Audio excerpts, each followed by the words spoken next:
let us take a few moments to acknowledge the presence that is self, that is awareness here now. Beginning with 3 deep breaths in through the nose and out through the mouth.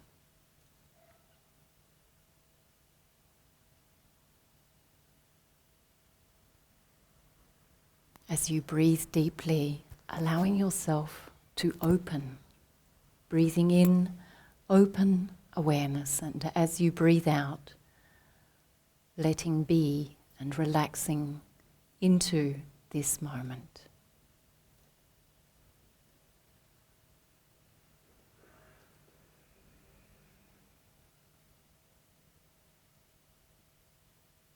As you breathe in, allowing yourself to be filled with this moment, be fully present, and as you breathe out, to allow fully this moment.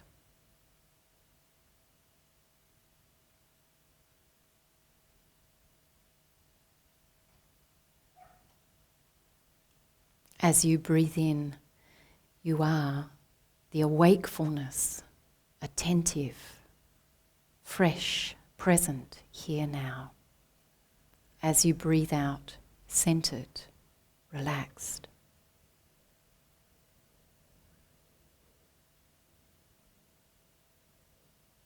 Notice that as you continue breathing, this which is self, presence, is here.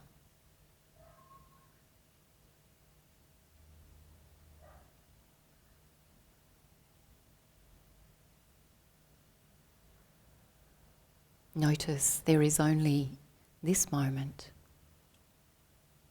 That which you are is the essence within this. Present, aware, experiencing.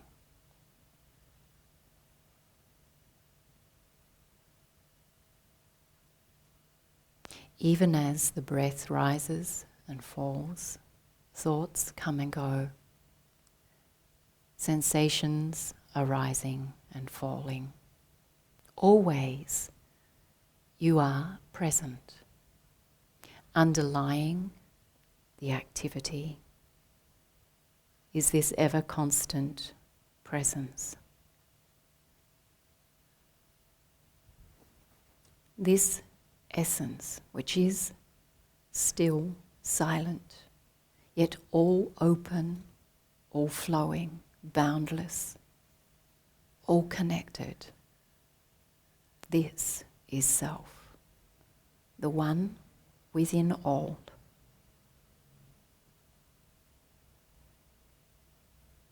As you acknowledge this, take a deep breath into your innermost being. Acknowledge this ever-constant presence that is here within you.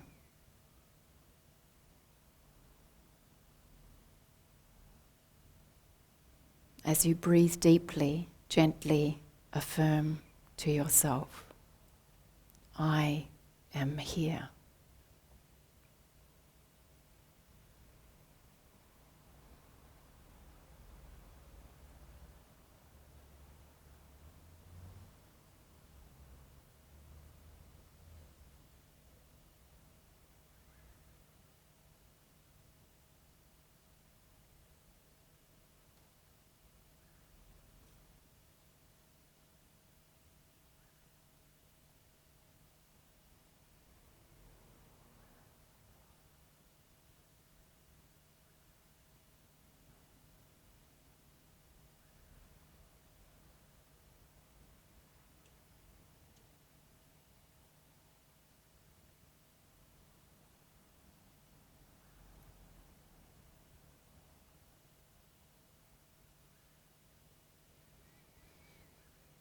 As you affirm and acknowledge this presence, recognize it is that which remains constant, unchanged. This awareness is not the name, the definitions, the events, the circumstances. This awareness is like the clear sky in which all is passing by, appearing and disappearing.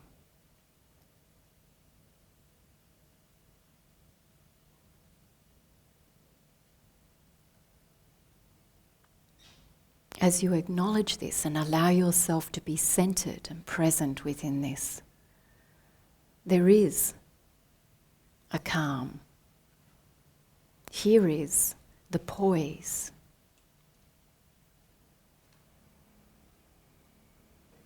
Here is the one ever constant consciousness.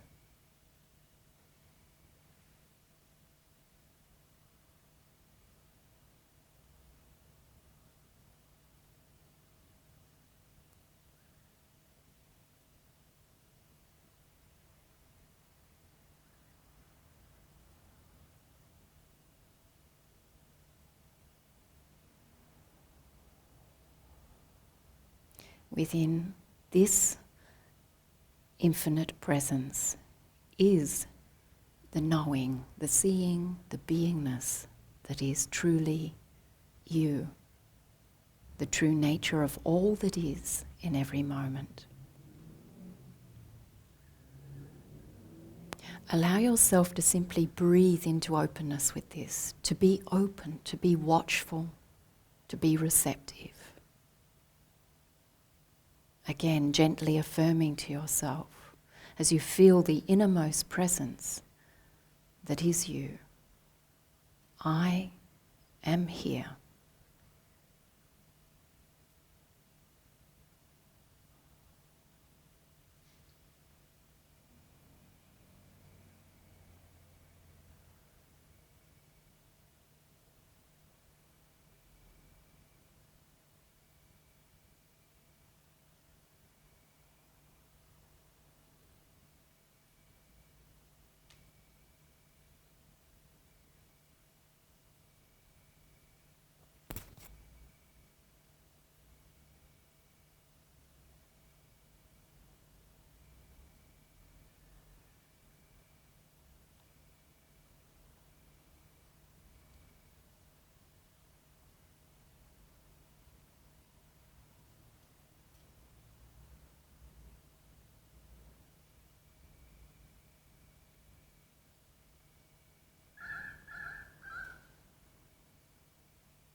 As you feel the clarity of this presence, the calm, the openness, notice the simplicity. Effortlessly you are being here, aware, awakefully aware, attentive, simply experiencing this which is here.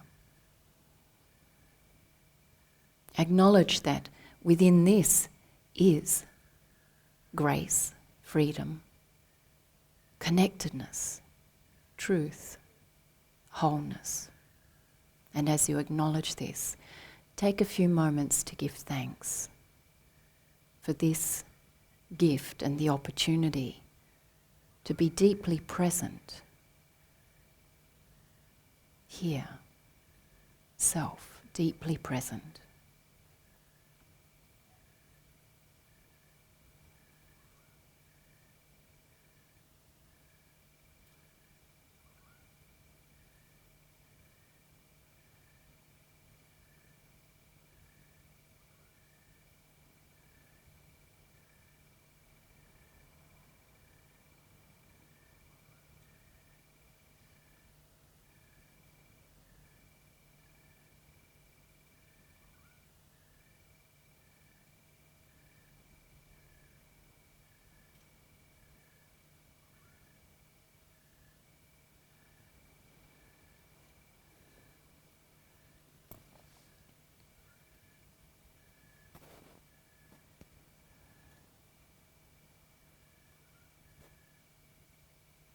Allow yourself to breathe deeply with this gratitude now, feeling the grace, the love that is here within you, within the very essence of every moment of all existence.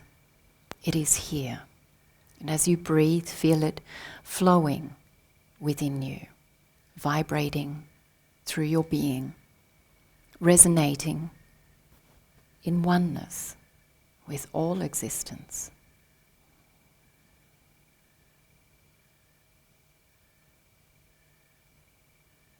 And here, in this gratitude and love, centered, present, open and connected, take a deep breath into your body. Again, feeling yourself awake, fully aware, present, here.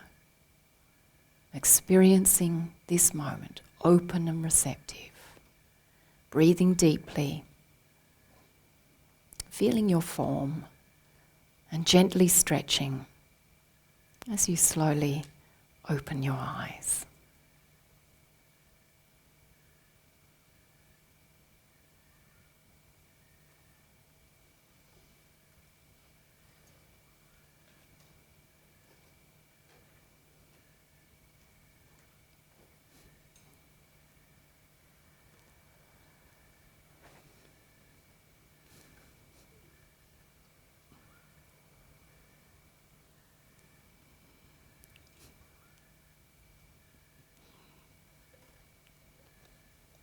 How beautiful to be with you here, to see you all here, and for everyone on webinar joining us wherever you are. And of course, recognizing that more than our physical presence is our ever constant consciousness. This is always present, so it doesn't matter where we are or what is happening. We are always within, unified in consciousness.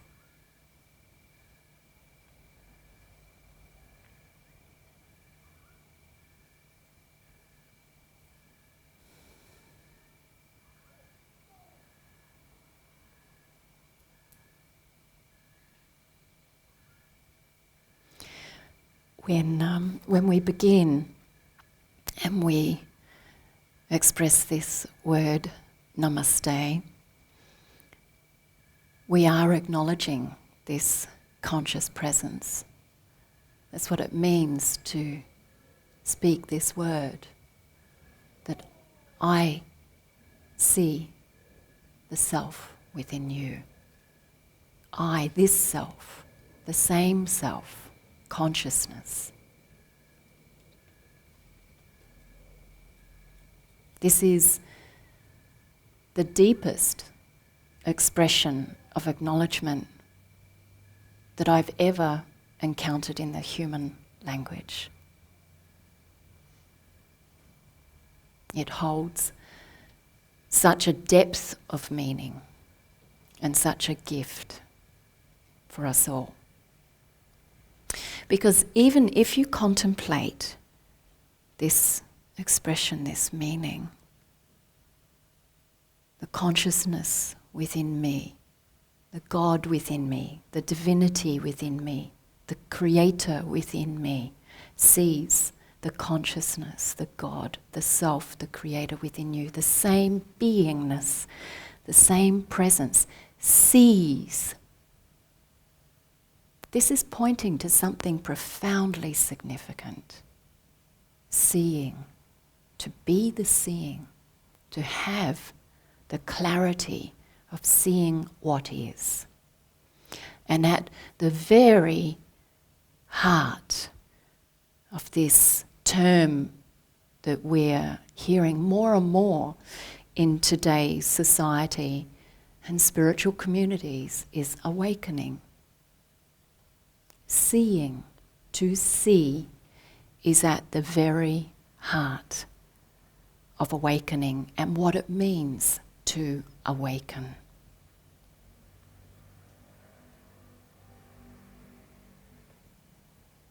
To awaken means a psychological return to ourself, to our true being, to the truth of what is. It means the shedding of the psychological shackles.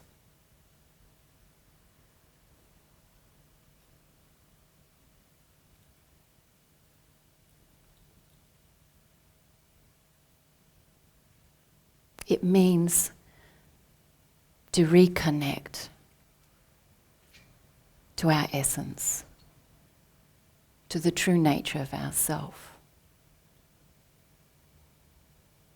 to disentangle ourselves from all the conditions, the constrictions of the mediated and dictated events. Because if you think about it, all of the conditions that smother the human are dictated, mediated. They are not the expression, the uprising, the emergence of the self authentically, freely, truly. Awakening means to open our eyes to these conditions. It means to see the conditions for what they are. The moment you begin to see the conditions in which you are trapped, confined, the moment you begin to see the conditions of another that constrict, contort, divide, disturb. The moment you begin to see these conditions for what they are, you are awakening. This is the very stirring. The consciousness that cannot be suppressed or oppressed forever. It is impossible because consciousness is infinite. Consciousness is ever present. Consciousness is ever expansive. Really, it's like trying to halt a river that is rushing down the mountain for the ocean. Really, it's actually quite impossible to avoid awakening. Isn't that great news?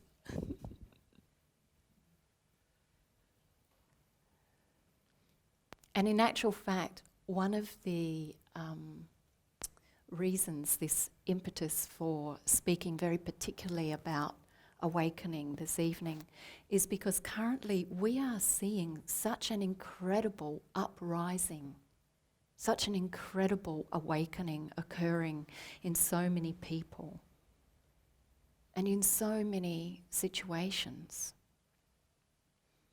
And here's the thing. With awakening, as I pointed out, it is a seeing, right? Seeing what is. And well, when we really open our eyes, when we wake up out of this conditioned dull dream, when we start to loosen the shackles of these dictated stories and beliefs, at first it doesn't always look nice, does it? It doesn't necessarily immediately evoke a sense of wonder and joy and beauty and bliss and freedom. In fact, at first it seems entirely the opposite, most often. At first it seems profoundly confronting, terrifying even, because finally you're actually seeing what is really occurring. You are seeing the conditions for what they are. And this is one of the things that a lot of spiritual seekers misunderstand within their own journey of awakening, is that initially you can feel as if you are worse. You can feel as if you're going backwards or you're going crazy. or that somehow you are completely unworthy of the freedom, the peace, the love, or the joy that you ever hoped for, because you recognize your own conditions. You recognize the limitations within those conditions. At first, you're confused when you see the conditions in others, when you see the actions for what they are. Perhaps you become even more confused and concerned, as if you're becoming immensely judgmental.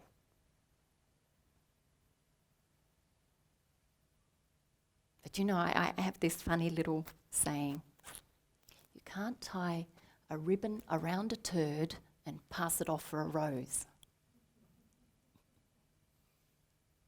A turd is a turd. Conditions are conditions. The stories which are so far from the truth are toxic. This is so. And awakening commands that you see this for what it is.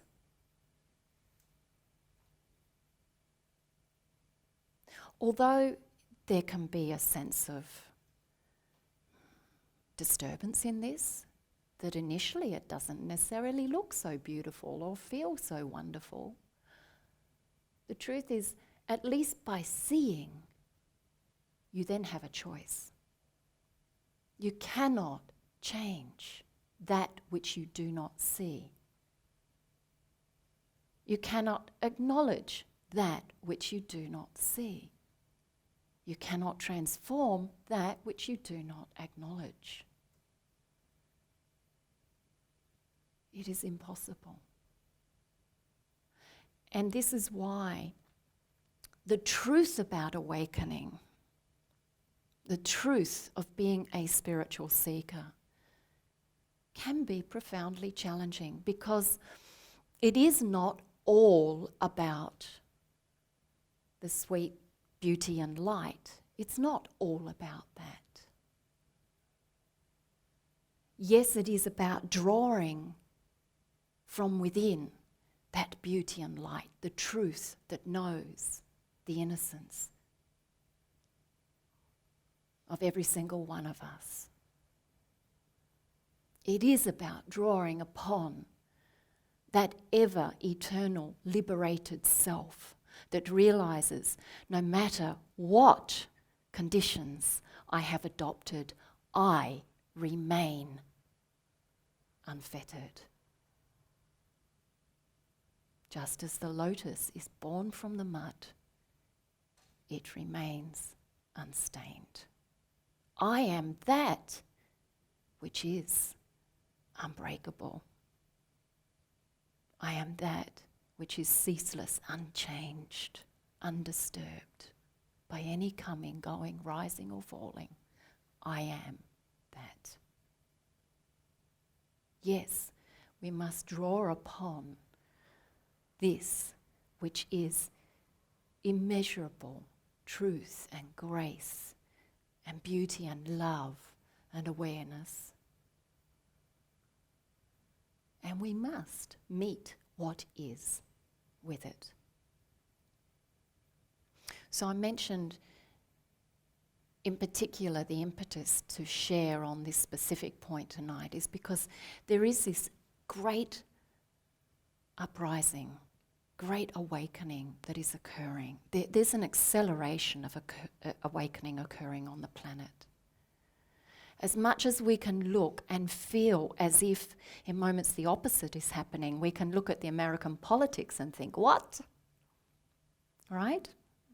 We can look at the environmental devastation that is occurring, wanton destruction that is occurring.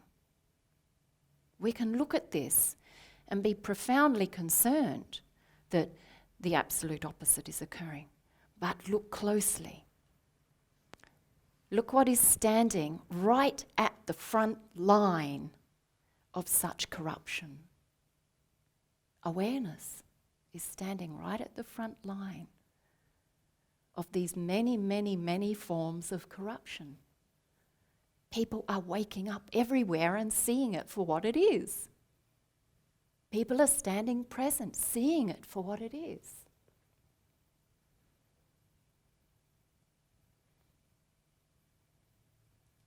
So the truth about awakening is, are we willing to see and respond? Are we willing to see every aspect of what is happening for what it is and not revert to the fear, not retreat into ignorance? Every single one of us is called. There's this saying drawn from the Christian accounts. Many are called, few are chosen. Some of you might have heard that in church or in your Christian studies.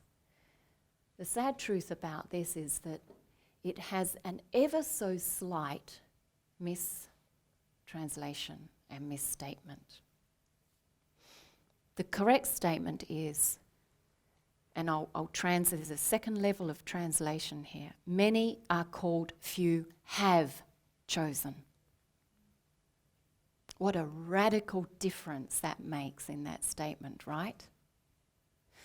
So many, by the way, in the Aramaic language, wasn't a select greater number out of the whole. It meant actually count less. In other words, everyone. Everyone is called, but few have chosen. Why? You would notice yourself that your journey of awakening goes like this. There are moments you feel you're ascending, and there are moments you feel you are crashing. There are moments you feel you are uprising and flowing and expanding, and there are moments where you feel you're in a tumultuous downward spiral. It happens.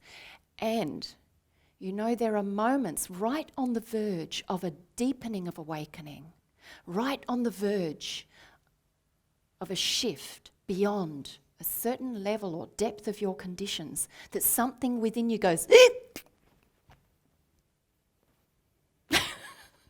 pulls back, shuts down, shuts off, and retreats, yes? So they're little mini moments in which you are called. That consciousness within you is calling you home. And something in you chooses fear. Something in you chooses doubt. Something in you chooses the comfort zone. Something in you chooses security. Something in you chooses control. Whatever it is, something in you chooses to cling to the learned condition construct. You may not realize it, but it is a choice. Awakening is exercising that choice ever more consciously.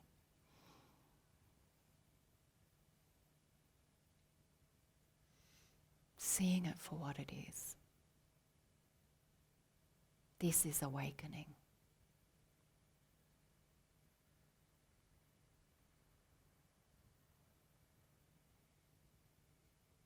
One of the greatest misnomers in the awakening journey is this idea that if you can wake up, that it's all going to be light and beauty and bliss and wonder and calm and peace.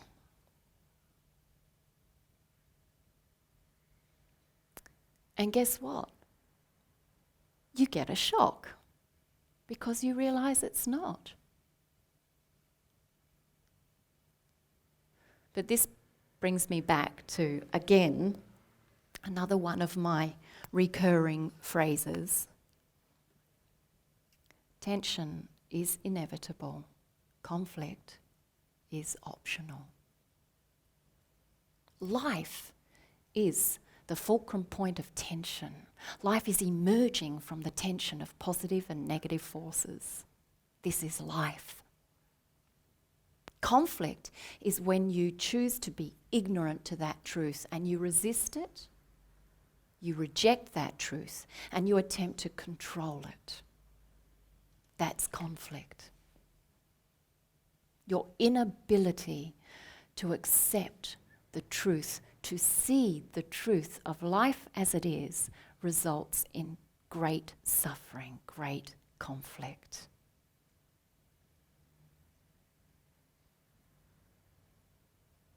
So, awakening commands courage. And that courage is supported by your own experience, your own insight. You must cultivate your own experience through which you feel, see, and encounter your true nature yourself. Because as long as you see it as something outside of you, as long as you see it as only available through some external source, you will doubt. And that is why every true master will always be pointing back there. Not there, not here, there. You, self, be present, be here. Every true master! Yes!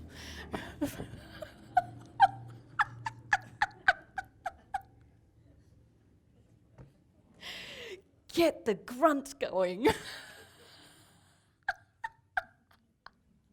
I hope that's on recording so that makes sense.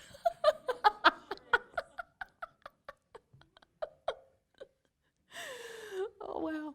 That so reminds me of a particular moment, a passage I was in where I was, not just seeing, hearing, feeling, being, encountering existence as it is. So here I was in this state. I was hearing, I was in the listening of everything, profoundly saturated in the now and expanding infinitely, eternally.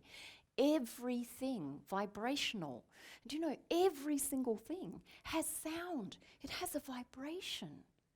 And that sound, as the rishis conveyed or have outlined, actually we can reproduce a sound that matches that vibration at every single tone, to the deepest, deepest, deepest, to the highest, highest, highest.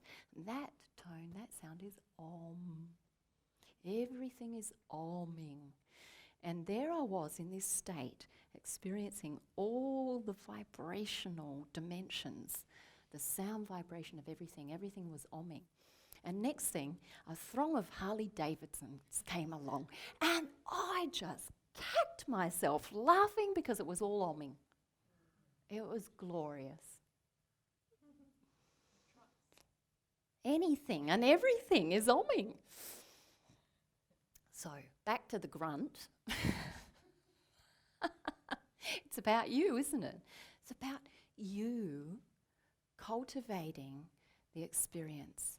It's about you being willing to approach that tension point, your own tension point, the tension between the aspects of you that are fettered, that are clinging to the conditions, the fear-designed control mechanisms, the dictated stories, the tension point between those conditions and emerging, surrendering, letting go, letting be, letting open to all as it is. That's a tension point. And awakening is right there.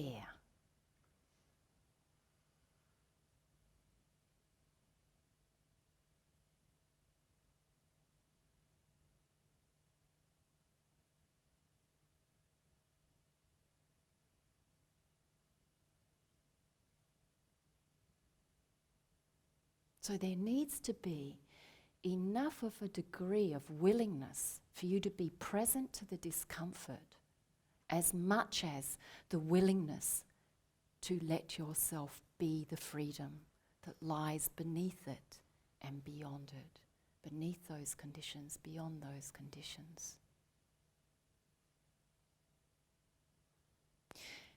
The axis in which you can meet that tension point most readily, most powerfully, is the axis of your innermost presence, that is awareness.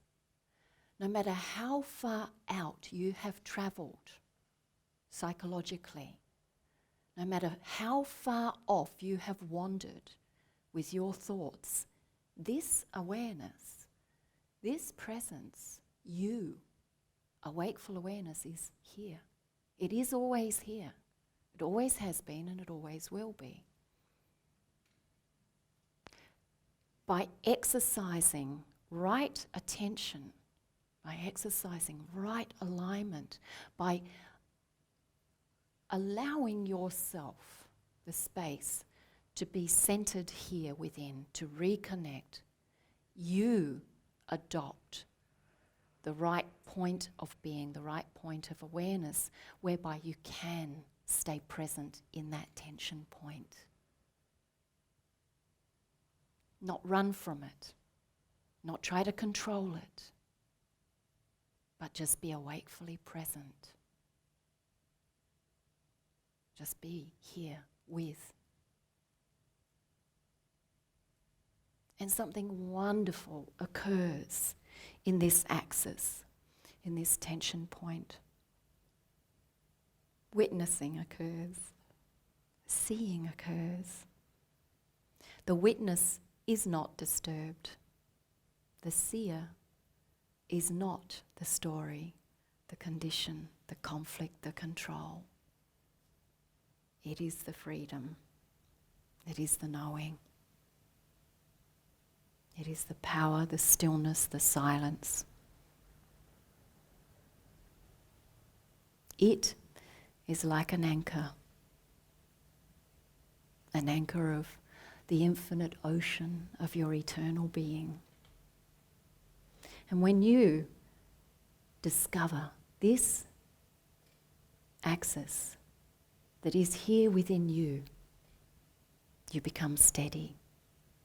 In the face of the uprising of your conditions, in the face of the conditions that want to pull you again, that want to engulf you. And there are many. They will come again and again and again. Just like there are many internalized conditions you seem to have claimed as if they are real, as if they are who you are, as if they own you. When all the while they are not you. They never were you and they were never yours. As I pointed out before, actually, every condition, all stories are dictated. They do not emerge from you. Do you know this is why children are great bullshit detectors? That's why. Because children have not yet been as subject to so many dictated opinions and stories. Mostly. Okay, we know that some dear souls come in already layered up with a lot of conditions. And we know that this is a time in which there's an acceleration to see ourselves as we are, and so we must see the conditions so that too can happen.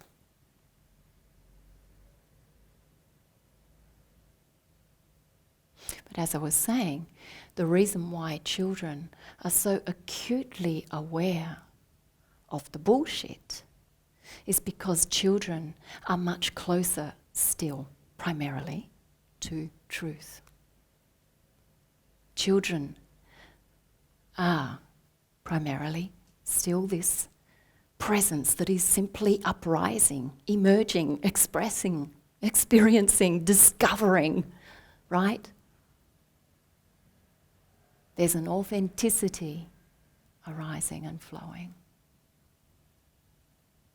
If you reflect back over your own life, you would come to a point in your own life where you recognize that there were many more moments where you knew the truth in the face of stories that were being put on you or presented to you. That voice has never been silenced. That one in you that says, this can't be right. This can't be true. This can't be all. This isn't what it's about, surely. I'm not this. This is not what I'm here for. It's not what we are here for. Awakening is a reclamation of this eternal voice that speaks truth, that knows truth. Awakening is a reclamation of that which is essential. Think about it. This whole externalization to become engulfed in that which is dictated and mediated. It's so non-essential. Most of what we have, chase, do, oblige ourselves to, is so non-essential. And there, too, again, is another challenge, to let go of the lie that all these non-essential things are somehow going to make you okay. If you can just line them up the right way, your life is going to be right and perfect and happy. If you can hold on to these bits and pieces, you'll be safe and secure.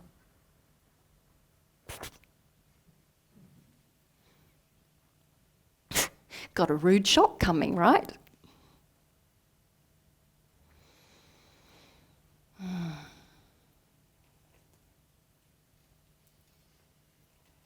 Awakening is a return to the attention that is seated within. To sleep is to go out there. One's attention is externalized, hooked into this. It's like my hand there. Let's see. Must be getting rather big there.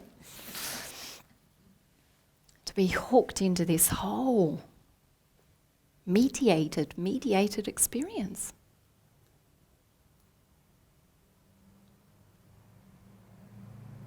That's the distinction between being awake and being asleep, being conscious, being unconscious, being enlightened, being unenlightened. That's the distinction. Attention is out there, you sleep. You do not see all for what it is.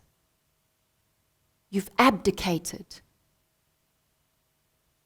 the power that is truth, seeing. You have abdicated yourself.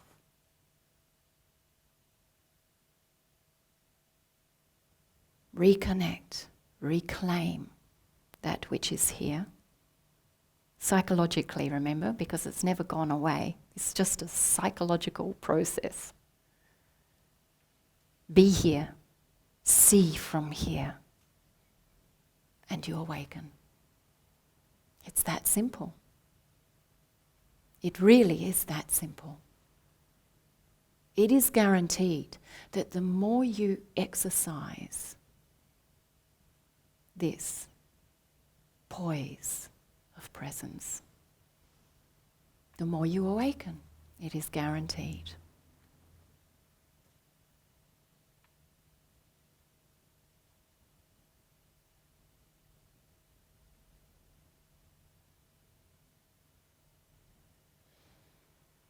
This is why I invite you into this space. This is why I share the space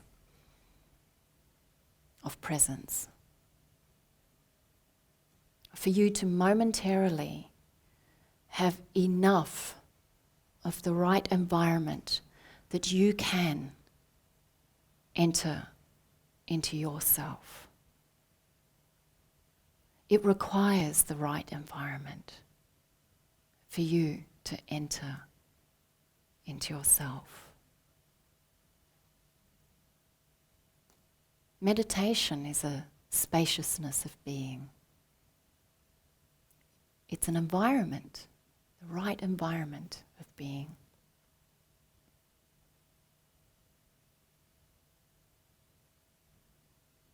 So literally, here, this is an awakening place. You literally are an awakening place. As a community, this is something so valuable.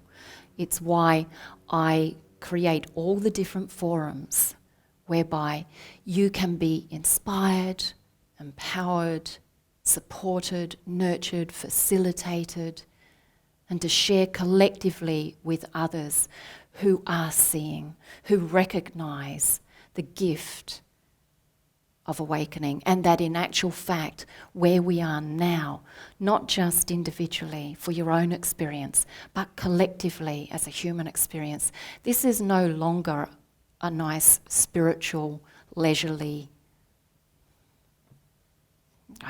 option or game or whatever one might think of it as. It's actually essential to the well-being of Earth. That's the truth about awakening. Awakening is the restoring of well-being of the whole. That's actually what awakening is. You might see it or think of it as the restoring of yourself or the freeing, the liberating of yourself, but in actual fact it's the restoring of the whole.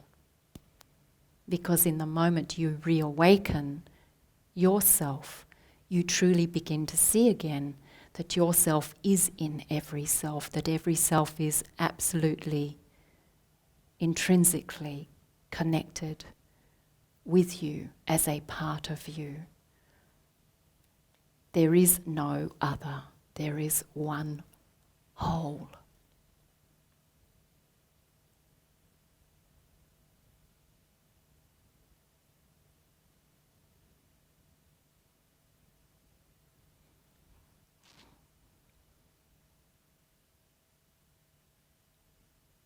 So when we have moments, which is really natural, for the mind, the human, to feel concerned, disturbed, overwhelmed by what is happening, whether in your personal life or what's happening in the world. Just remember, it's just a question of awakening. It really is. That may sound oversimplified, it may sound overgeneralized, but it is the truth. As I said before, awakening is the seeing. And it is the seeing which is critical to our capacity to choose differently, to make a change. It is our seeing that is critical to our ability to acknowledge what is happening. And acknowledging what is happening is critical to us transforming it.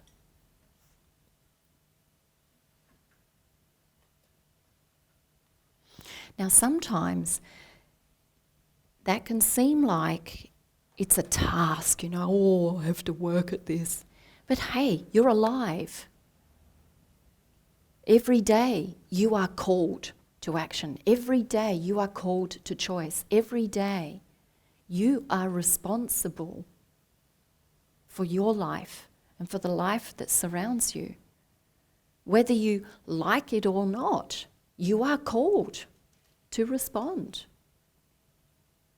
It may as well be consciously. It may as well be with a greater degree of awakefulness.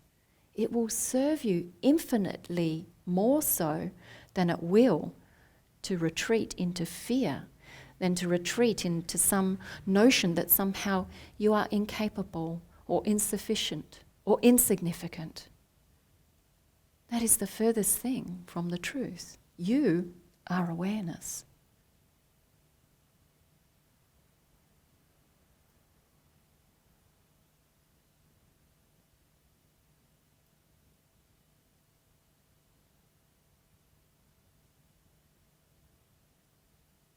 So, some of you might be aware that we've been in the process of building a new website, and I oftentimes refer to awakening and being, in the place in yourself where you can awaken. And so this term, the awakening place, is really relevant for the website as well. The awakening place is where you can reconnect with yourself. It's in you in every moment, and it's in our ability to come together as a community to share the seeing. It's in that empowering of truth that is you, awakening that voice of knowing within you, speaking it, hearing it, choosing it.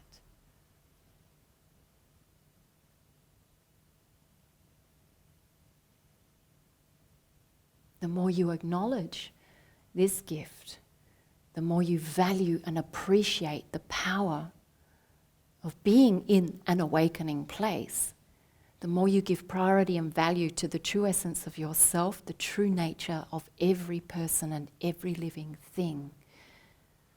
And you restore.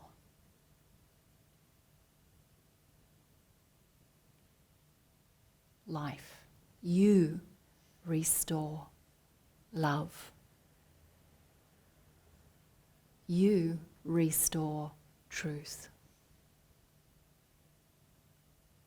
That's what we are really calling for most, whether it's what we think we're looking for individually or collectively. We're looking for the reunion, to realize the oneness within ourselves and within all. When you even think about the desire to truly love, the desire to find peace, you cannot find peace in a divisive state. You cannot find love in a divisive state. It's just not going to happen. Seeing is coming back to one.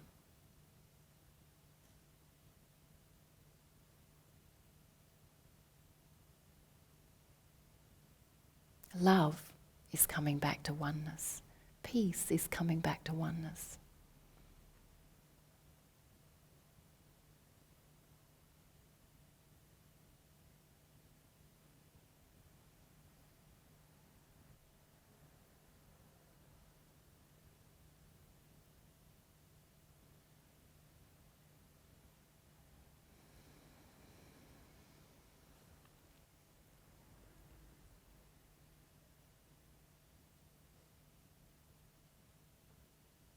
Let's now take the opportunity to be this presence. And I invite you to feel free as to how you engage in this moment as presence. You may keep your eyes open. You may close your eyes. Whatever feels comfortable and natural for you in this moment. Because remember, if you allow yourself to create the right environment, you can more readily adopt that centered presence to really engage, re-engage with this inner awareness that is your essence here now, awakefully experiencing. So really acknowledge this clarity of intention and attention. Awakefully experiencing awakefully aware, awakefully engaging. That means you're really switched on. You're not zoning in, out. You're switched on, centered but relaxed, open, receptive and aware. It might help you just to start with your breathing again, if you like. Noticing that very naturally, as you bring attention to your breathing, that you can rest very readily into this moment.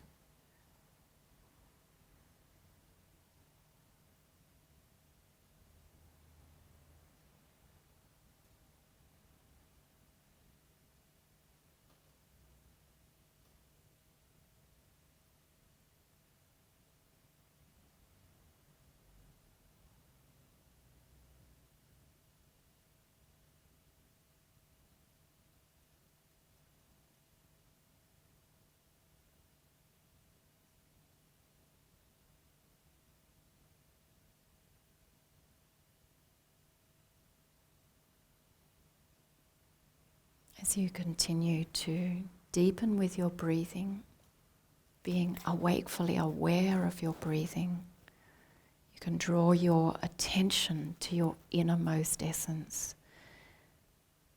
Engage this awareness. I am here.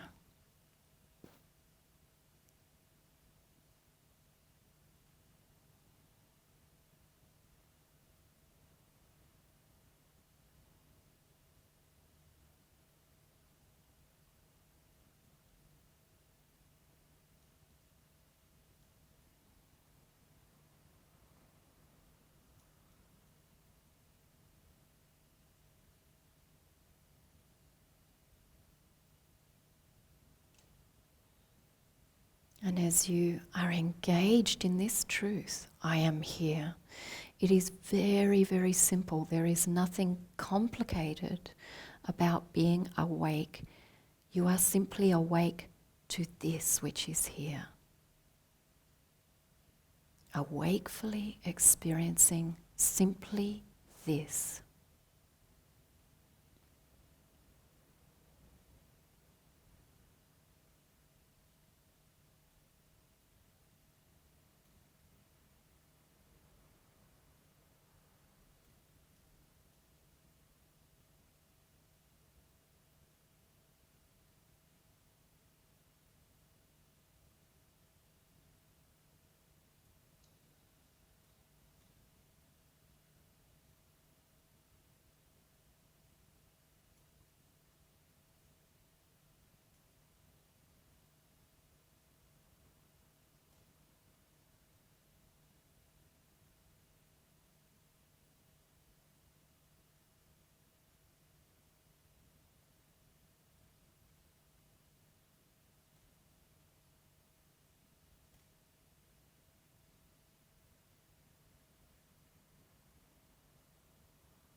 As you are present, experiencing simply this, being here, being aware,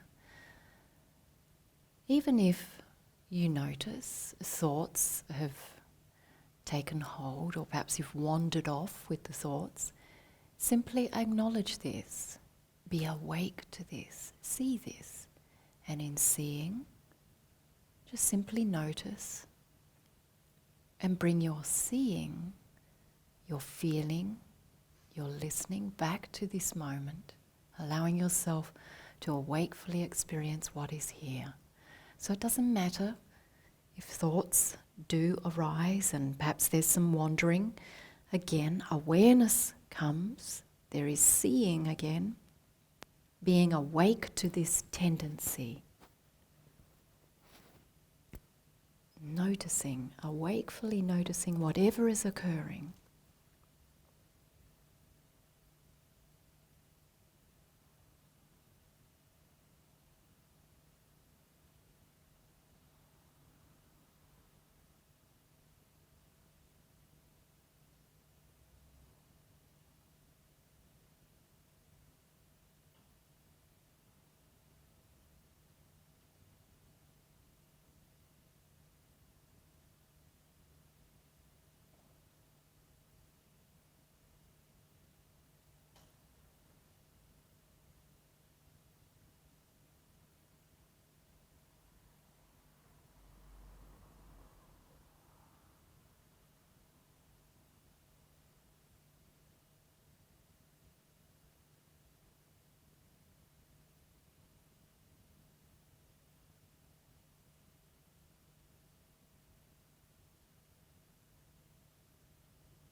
And so now take a few moments to observe the nature of being present, awakefully so, being engaged as this awareness that is simply here. Observe the nature of this.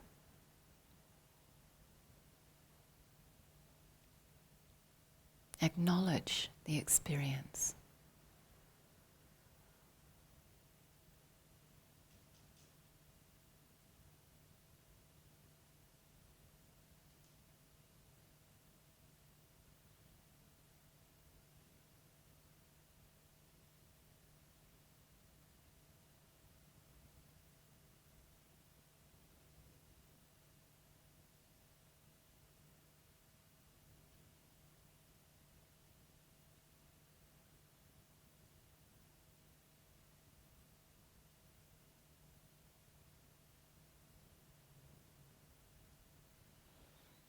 And as you acknowledge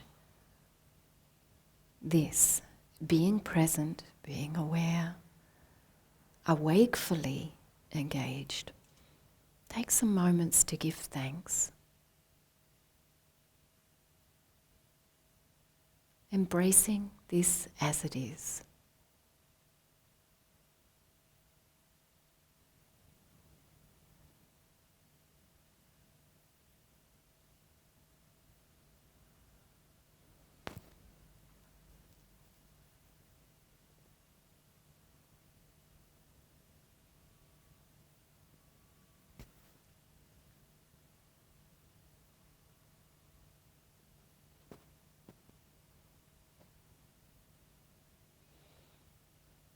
And with this thanksgiving, take a deep breath into your innermost being. Again, acknowledging, I am here.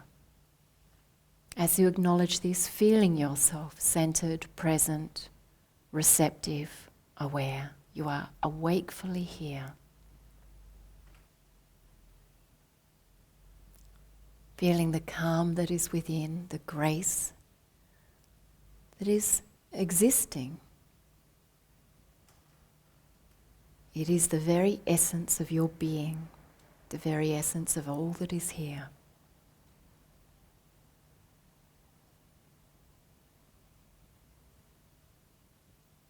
Breathing deeply as you feel yourself centered. Breathing into your body, gently stretching. And open your eyes.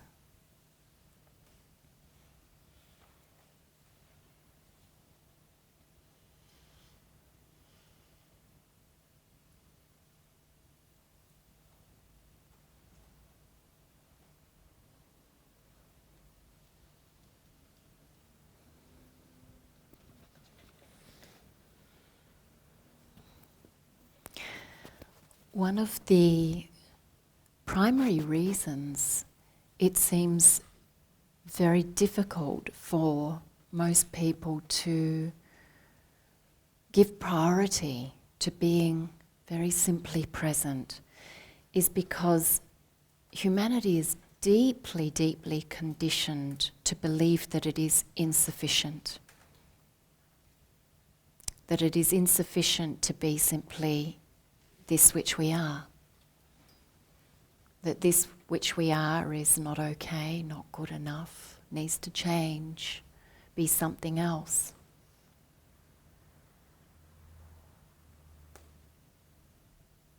And of course that leads every person along the track of the wandering mind, the absence to what is truly love and wholeness and grace and wonder.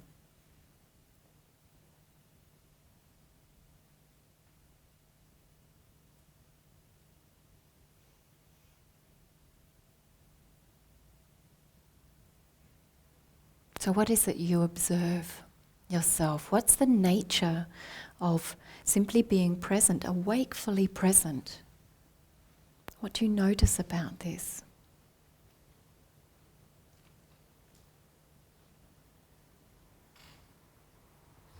Or perhaps there's something else you'd like to share or inquire about.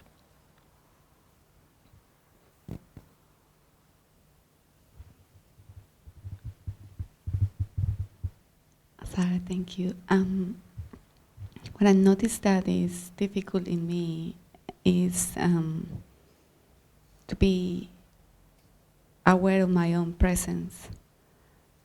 So I can feel and experience, but sometimes I encounter like a feeling numb somehow.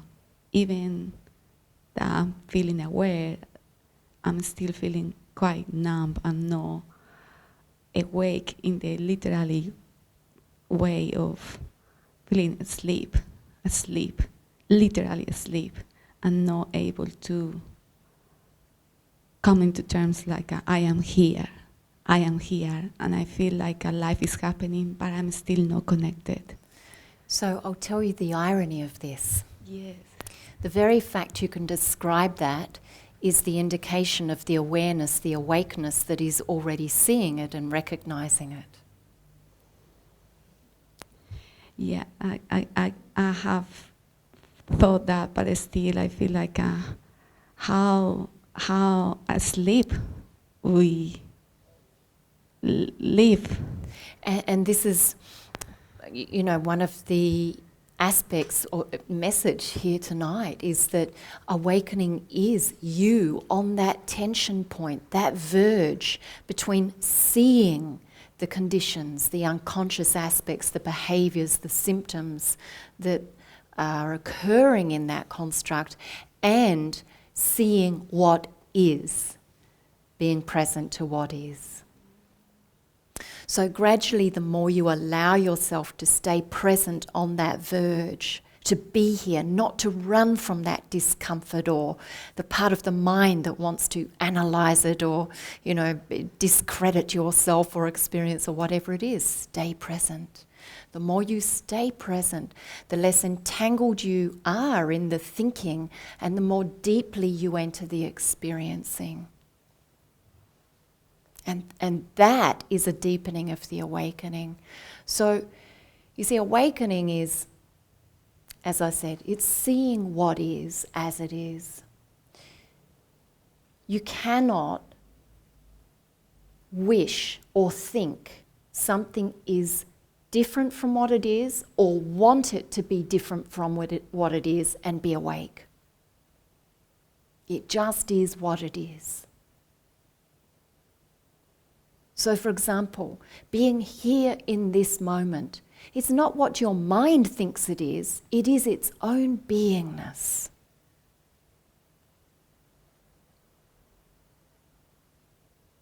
The mind can profoundly disturb your capacity to experience the clarity, the purity, the simplicity of what is really here, being. But like I said, awakening is allowing yourself to be right there on that verge between this part of the mind that is still, you know, playing itself out and watching it, being aware, seeing it, and then dropping deeper into seeing what is here.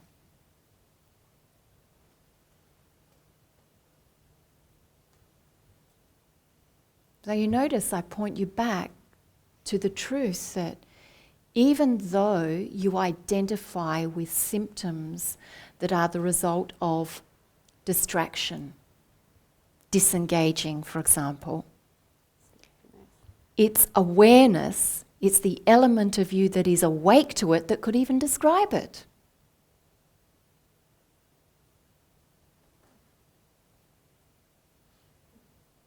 Isn't it? Yes, it feels like if you would be quite dead, somehow like asleep, like, and you're trying to wake up, but it still is like that age that you describe of. It's the edge, yeah. So I also do have a little suggestion, because sometimes what you are referring to is a physiological phenomenon as well, where perhaps there is a pattern of dullness, perhaps some lethargy in the body as well, and therefore dullness in the mind activity.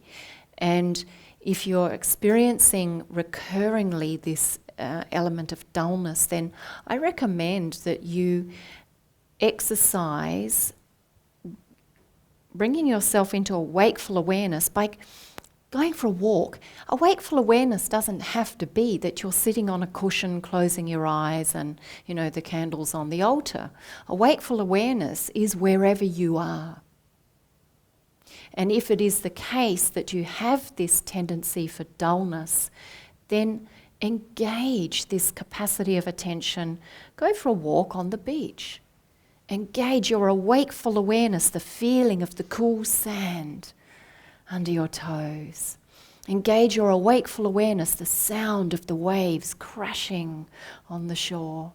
Engage your wakeful awareness, the sensation of the fresh air on your skin. Engage your wakeful awareness, the vividness, the colours, the sparkling light on the water. Engage awareness in action. Okay?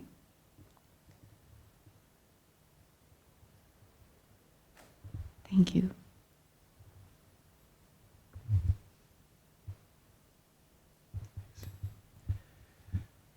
This question of whether it's the person experiencing awareness or awareness experiencing the person. At times, I can make a good case for the former, and at times, I've forgotten which order you were in. Yeah, doesn't matter. Basically, is there a way of experientially determining the answer to that question? Yes, absolutely, as the experience. And I guess just as a little signpost, referentially, just as the body and the essence are not two separate things, they are different spectrums of the same thing, so too the person that appears to be experiencing awareness, or awareness experiencing being the person, are not separate things.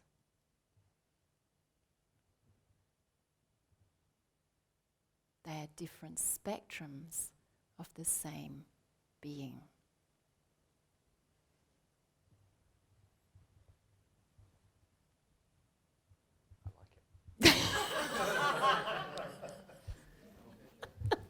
I like it.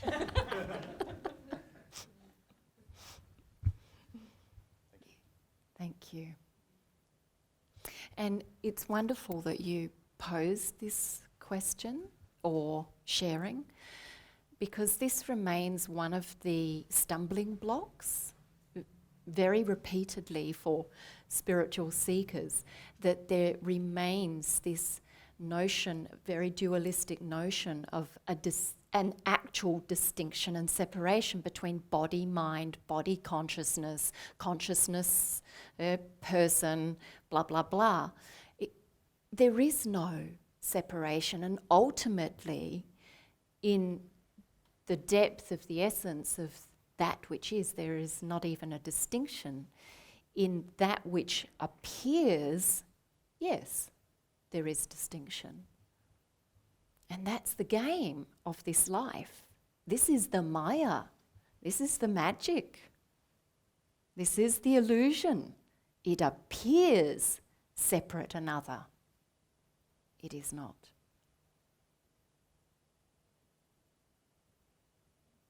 And the second reason I love what you conveyed and shared is because you really referred very much to the key point, which is experiencing.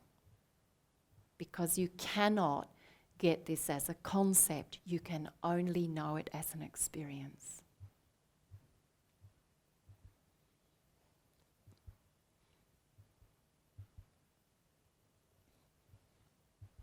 even though you can get the concept. You know what I mean?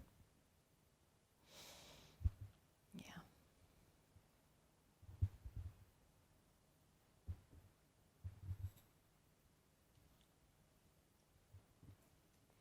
It's a bit a question the same line, and it's about multitasking when you are in this meditation. And when I'm trying to be aware of my thoughts, the moment I'm like really aware of them, they stop. So I don't seem to be able to multitask and think and be aware of my thinking at the same time. This is a great point, and also another one that many spiritual seekers stumble over, just like, oh, but how am I supposed to always live in the now and plan for the future, blah, blah, blah. And it comes back to the way the conditioned idea about this difference or distinction between thinking and awareness or consciousness interrupts the natural functioning of the whole. So thoughts are a function of consciousness. They're not separate from or other than. Just like the waves are a function of the ocean, they are not separate from or other than.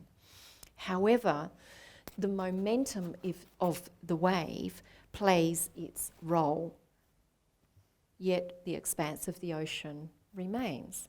So in the same way, there is a role or a function of our thinking, and in that moment, attention is centered within that function. So it appears to be thought as function. That means momentarily the field of consciousness, almost like as if you get a laser and you focus it in through a point of attention. That's what thought is. So in that moment, consciousness is more focused. Awareness is actually still here, but is actually functioning as thought, through thought, in that moment. Now, a lot of spiritual seekers have this erroneous notion that somehow you're meant to always just be aware, and if I start thinking, oh, now I'm not awareness, I'm not this. But in actual fact, it's kind of like a flowing in and expanding out, flowing in and expanding out, just like waves concentrate and roll back out and expand and dissolve again into the ocean. So same as this play, what appears as the person, the individual, this is actually a concentration of the whole, appearing as a single identity. It's a function within the whole. It's not separate from or other than. So it's not wrong that thoughts continue. It doesn't mean somehow you are not being present or aware enough. And the real issue with thoughts lies in the psychological entanglement, the psychological fixation with thoughts, when those thoughts are counterproductive and non-essential to how you are being or functioning. Thank you. We have a question online from Wilhelm. I've been without work for a year. I've used the time to establish a regular routine of spiritual practice, for which I am very grateful. However, financial needs now require me to find work soon, which is proving difficult. How can I find out which aspects of my beliefs, assumptions, or karma may be contributing to this situation of lack, and how can I turn these around? Well, indeed, by remaining present in the tension point and allowing yourself to stay open and receptive and aware, so that state of self-reflection is going to give birth to deeper, different levels of insight and surrender also, because the notion of lack is not necessarily actually opposed to what we are choosing to experience. And the real freedom and wholeness and peace and flow of everything is in truly deeply accepting that everything that is happening as it is happening is meant to be happening the way it is happening. So the more we relax into this freedom of being and state of being, we actually release ourselves from internalized conditions and expectations and mechanisms of control. So actually the more you surrender to allowing the circumstances to be as they are, then you find actually that life unfolds itself. It reveals for you what is in truth, because what is in truth is actually happening as it is. And there's this great reorientation going on for society as a whole and individuals everywhere. And it really is a recalibration of what we imagine to be essential to ourself and our well-being. And oftentimes that is involving a passage where we do not have the material circumstances that we are accustomed to or imagine we are supposed to have, etc. I'm not suggesting you're meant to just surrender and go, oh, well, I don't have work and I'll just, be this. What I mean is allow yourself to deeply accept it and stay present to this which appears as confusion. Don't try to work it out. Allow yourself to be present with it, and the insight will emerge.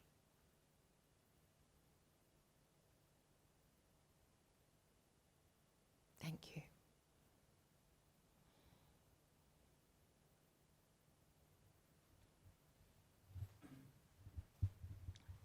Yeah, I had an experience related to this. I don't know if, but I was a bit confused by it in one sense. Just to go through it, as on Wednesday night, I was just woken up by sort of problems I had, the typical. You mean in the middle of the night, for example? example? In the middle of the night, yeah. And I was awakened by it. And, the thoughts about, I could fix this, I could fix that. And it's quite stressful, So being done meditation or whatever, because, I realised at a point, no, this isn't getting me anywhere. This is such a waste of time. So, I did a bit of kind of meditation to focusing inside. And I've had situations like this before, and I go into a state of equanimity, where the mind sort of switches off. It's just, beautiful state. And this time I found actually, it took a lot of energy to focus in and let the mind settle down. And I noticed that it was like a genie going back into a bottle, as one would say.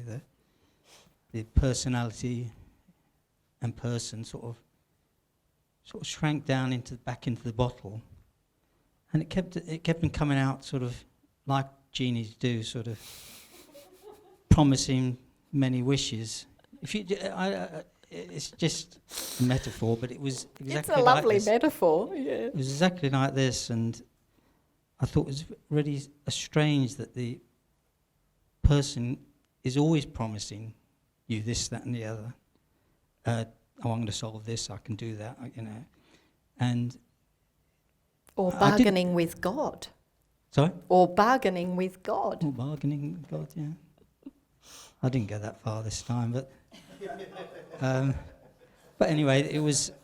I didn't really know. Should I just? It was like being and becoming. I was just being, and then I go back into becoming, then back into being. And I didn't really know. Should I just stay in being, or as we were talking about today, should you let just the mind just carry on, and you go in, you just accept the fact that you go into these different states. Right, because in actual fact, you can't stop it from its own phenomenon. You really can't. And this is another great misnomer, the notion that somehow mind, ideas, will completely and utterly subside if you can just sustain yourself purely as being. This is nonsense. Because again, as I commented, mind is an aspect, a function of consciousness. It is not something other. You cannot eradicate mind. Yes. Even if you sustain this poise of such immersed beingness, and you experience that vast, infinite, indescribable pre-create, even so, within that is the essence of create. Yes. So in consciousness, within consciousness are all the frequencies of mind. It's like a giant radio set. Okay? Consciousness is that vast, all-encompassing radio set. It contains every station. They're all here. They're all happening. All those stations are singing out their songs and telling their stories. And you just happen to be tuned in to a particular station at a particular moment. You also happen to be, as this human experience, consciousness with body, mind. That means you are consciousness with a particular station, a primary station. However, you are never separate from or removed from that vast consciousness. So you have the capacity momentarily to expand or draw out or draw back from being zoned in this station. And you can go like this. And in actual fact, that is what is happening every single moment. Every single moment is the flux. So the thoughts, the activity of the mind, it is the coalescence, the vibrations of consciousness in all its wave patterns, rising and falling. You actually cannot stop it. You can attain a state of peace whereby it appears as if there is no disturbance or contrast in that. How? By totally allowing and accepting.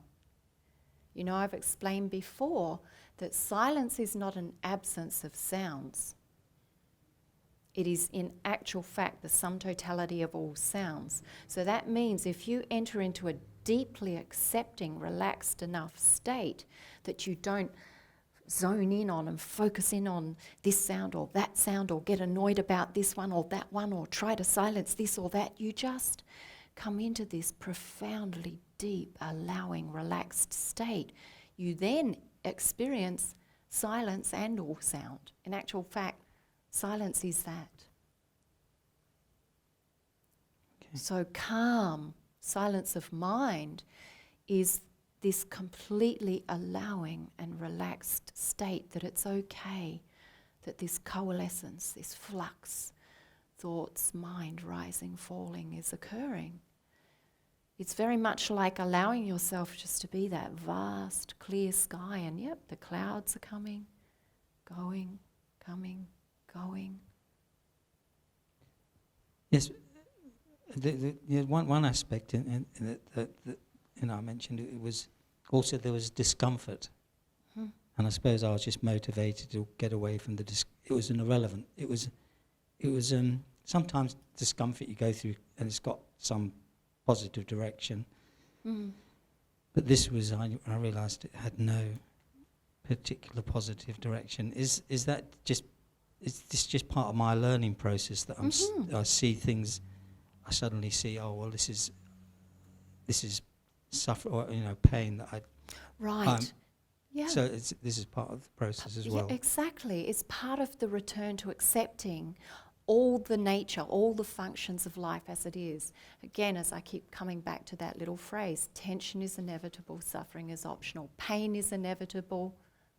Tension is inevitable. Conflict is optional. Pain is inevitable. Suffering is optional. So, look, existence, okay, I use this metaphor of the ocean and how the ocean always remains ultimately unchanged, undisturbed by the rise and the fall of the waves. The rise and the fall of the waves can be very, very gentle. It can be very tumultuous, tempestuous. Irrespective, the ocean remains unchanged. And so too is the experience of this human phenomenon.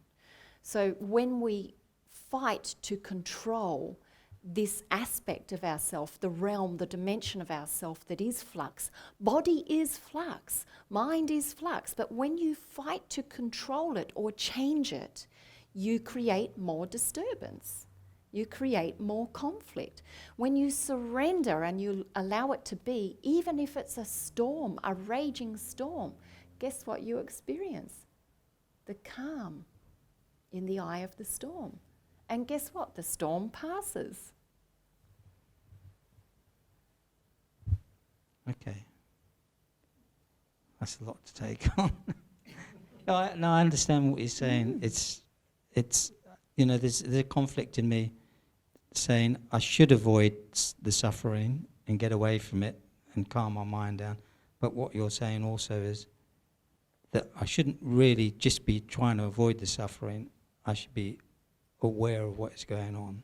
So rather than I should be trying to control or get away from the suffering so I will calm my mind, it can be I will allow and accept this storm and engage my awareness within it.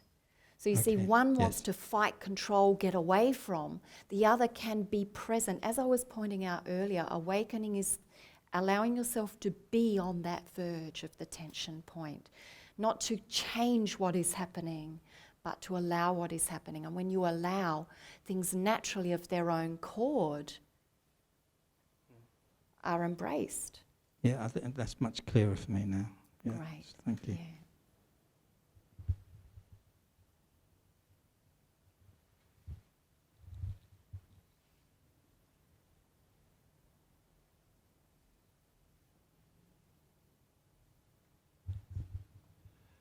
I just want to firstly say that the questions have been really helpful. Usually they are. Yeah. I think I hadn't quite understood tension before, and definitely in the last week, I've been trying to control really heavily the tension, and I've been trying to make the meditation I'm doing every day to control it, and I was struggling to understand. It was a bit strange today because my mind was going off on little tangents as it tries to do. But today it wasn't actually, it was, what I've been struggling with in the past is this entanglement of what is me and what has been put on me.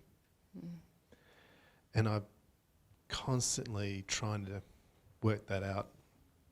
And today, I don't know, it just seemed to disappear. All these voices that I kept hearing were just, I was just after that last discussion then, I suddenly realised that they weren't voices, they were just omming, like you said before. And I could tell that some of those things were coming from me, but other things were talking about stuff that wasn't me. So it actually took a lot of the tension and didn't take it away, it just put it somewhere. It didn't seem to be a problem. So I just want to say thank you for creating this space today, because I just needed that little bit of help. Yeah, beautiful. And just picking up on this point where you commented how you're trying to work this out. What is the real me and what are the stories that I've adopted or that have been put on me? And I just want to remind you again, you are here. And the way to know or make sense of it is not by analytically assessing what is me, which is going to be just another story compared to what has been put on me or what have I adopted, which is another story. What is the self, me, the real me, is here. It's this. And this is not a thought. You can apply thoughts to it. It is not a definition, it is not a story. You can apply definition, you can apply story to it, but it is free of that, irrespective of whatever story, definition, thought you want to apply to it. It is its own phenomenon, it's its own happening, completely free of those thoughts and stories. Yes, the thoughts and stories can influence your perception of this, but it is not this. So that's a really big tip for you, because the very simple methodology is to allow yourself to just be here, experience. Yeah, it was not my mind thinking. It was like your voice. I knew what you were saying, but I wasn't hearing the words. I'm everywhere. Yeah, Look out. she's mysterious. And yeah, I mean, trying to force meditation to do something for me, it's kind of entertaining. I'd sit there and go, okay, Jared, you've got to be present. You've got to force yourself to be present. Then that tension will disappear. Well, actually, it didn't disappear. It just transformed. Because that's real angst. Trying to make something. Yeah. And you know, the more you do engage awareness in the moment, the more you realize and experience and see for yourself that it actually is all effortlessly happening. You actually are not making it happen. It is happening. It is its own phenomenon. Yeah, I've been trying to stop it happening, Right. but it keeps happening. So what's the point of trying? What's the point? Just let be. You know, I used to tell this little story about the boat who was getting really annoyed. He started to realize, I'm making waves. It's getting messy. I'm making too many waves. So he turned back around and he tried to smooth out the waves. And then he made more waves. And he turned around and he tried to smooth out those waves. And he made even more waves. It became a giant mess. All the while, really, the boat, as it just passes along, sure, it cleaves a path in the waters. But what happens? They come, they go, all of their own effortless accord. You don't need to do anything about it. This is what I keep pointing out to you. Engage awareness for a sufficient enough moment, duration, right here. Engage your awareness. You will see for yourself. Without you putting in any effort, your thoughts come and they go. You cannot make them stay, no matter how much you try, either. Right? It's just all its own natural phenomenon.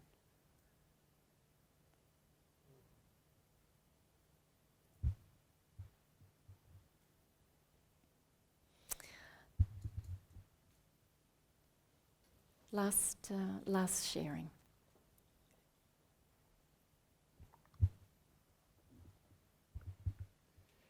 I have a question about the nature of what keeps us from being aware. You and at the beginning of the satsang, you said you used the word psychological, but I was thinking, more in a sociological term, because when you are alone with nature, there is not really a way to not be aware, because... Oh yes, there is. There are plenty of people who are not experiencing the rock they're sitting on, let me tell you. All right, let me maybe precise what I'm getting at. Because they already encountered so much experience with other people, and so they're still in some kind of mental construct. Did you hear what you just said? Mental construct. So even sociological is psychological. It's a collective psychology, collectively shared psychology. So that's why I use the reference psychology, because it's not actually the phenomenon of what is happening. When I said awakening is the return to your true self, I clarified it by saying it is the psychological return to your true self. So that rather than being psychologically fixated and entangled in the construct of the thoughts, socially shared and developed and personally adopted, it's all a construct of thinking, isn't it? But where did it come from? I mean, like, if once upon a time there were indigenous people living in harmony with nature, how did we end up where we are now in such huge, let's say, socially adopted, not aware states? So I feel, first of all, it's erroneous to assume that Indigenous people did not experience their own symptoms of unconsciousness and conflict based on thought, behaviour. There are a lot of factors of evidence of barbaric behaviours in our Indigenous history as well, all indicative of certain symptoms that occur in accord with the construct of thoughts. So how and where this comes from is that it is symptomatic. So momentarily in becoming condensed into thought, so rather than a vast or open seeing, consciousness adopts a concentrated point. And what occurs in that then is a reduction, a focal point, and therefore a reduction momentarily of the whole. So when we come into form, into body, there is a concentration in the focal point and one loses sight of the whole. So this symptomatically produces fixation, identification, and the symptoms that occur with that, which is perceptually the belief of separation. So it produces the symptoms of fear, the symptoms of the belief in duality, etc. So that's where it actually comes from. It's actually symptomatic with manifesting. Thank you. Great question. And even on that note, as I commented, the fact remains that even though you have adopted a focal field momentarily, remember it is momentarily, that is the manifestation of that which is expansive, infinite.